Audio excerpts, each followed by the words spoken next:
तो इस बार बीजेपी का बंगाल के अंदर प्रदर्शन इस बात पे भी आधारित होगा कि कितने कैंडिडेट्स बदले जाते हैं। इस बार उनको एडवांटेज ये है कि पिछली बार काती, तमलुक और मेदिनीपुर वाला जो इलाका है उनके पक्ष में नहीं था, इस बार शुभेंदु के बाद आने के उनके पक्ष में हो गया है। पर साथ में अब झारग्राम के अंदर उनकी स्थिति पिछली बार जितनी मजबूत नहीं है। पुरुलिया में they are doing fine, south 24 Pargana में दिक्कत है, ये मथुरापुर, बेंगोल, इन सब वाले इलाके में अच्छा कर सकते हैं। नॉर्थ बंगाल के अंदर इस बार टिकट बदलेंगे तो अच्छा कर सकते हैं। BJP can come over Mamata, but candidates will become very important. It will decide which way it swings, early double digit और क्रॉसिंग द 18 सीट्स मार्क। क्या सीए लागू होने से कोई अंतर पड़ेगा? क्योंकि पिछली बार हमने ये देखा था कि असेंबली इलेक्शन में सीए लागू नहीं होने का अंतर पड़ा था। वो पड़ सकता है, जो मथुरा ग्रुप था वो इनसे अलग हो गया था। बिल्कुल पड़ सकता है। मथुरापुर, बेंगोल, कृष्णानगर, इन सब के इलाके में इनको सीए लागू करना पड़ेगा, ओवरऑल करना चाहिए। रूल्स आने वाले होम मिनिस्टर अमित शाह ने भी बोला है।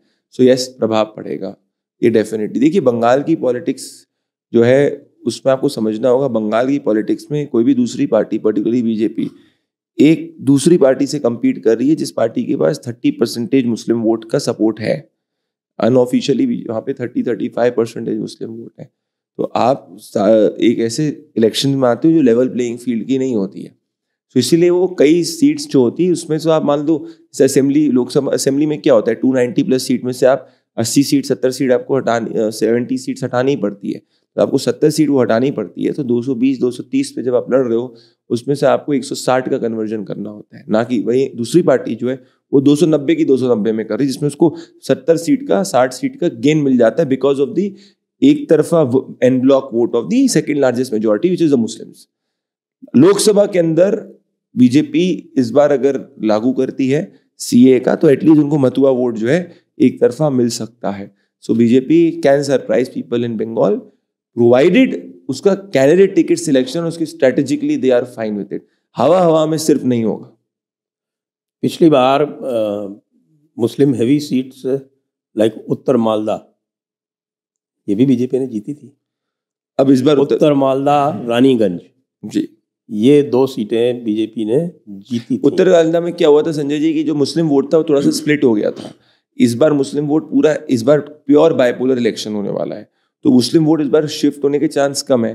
कांग्रेस को वो एक तो अधीर का इलाका का जो मुर्शिदाबाद है और एक और सीट है जहाँ पे एक फैमिली लड़ती है, वो 2 सीट्स में कांग्रेस अच्छा कर सकती है। उसके अलावा don't think that it will become. पिछली बार दक्षिण मालदा और बरहामपुर ये 2 सीटें कांग्रेस ने जीती थी। करेक्ट।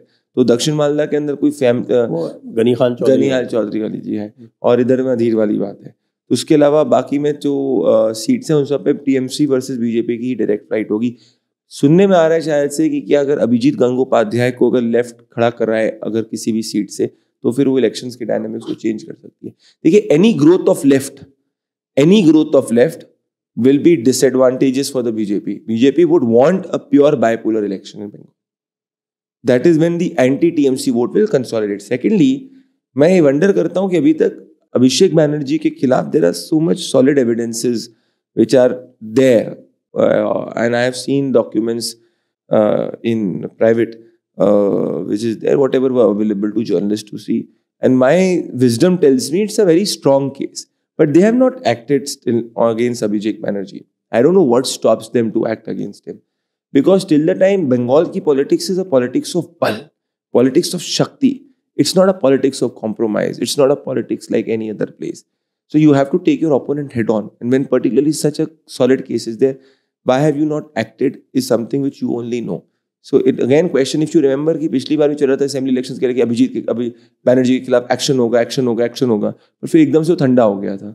तो ये भी बड़ा दिलचस्प होगा कि क्या अभिषेक बैनर्जी के खिलाफ जो इन्वेस्टिगेटिव एजेंसीज के पास प्रूफ है क्या उस पर एक्शन होगा कि नहीं होगा। That will also be Anubrata Mandal के खिलाफ तो हो गया। आप उससे आप देखो, आप अनुब्रत मंडल के खिलाफ हुआ, अब बोलपुर में तो मुसलमान पॉपुलेशन ज्यादा है वो नहीं, पर बीरभूम में इसको आपको फायदा होगा, आसपास के इलाके में इसको फायदा होगा।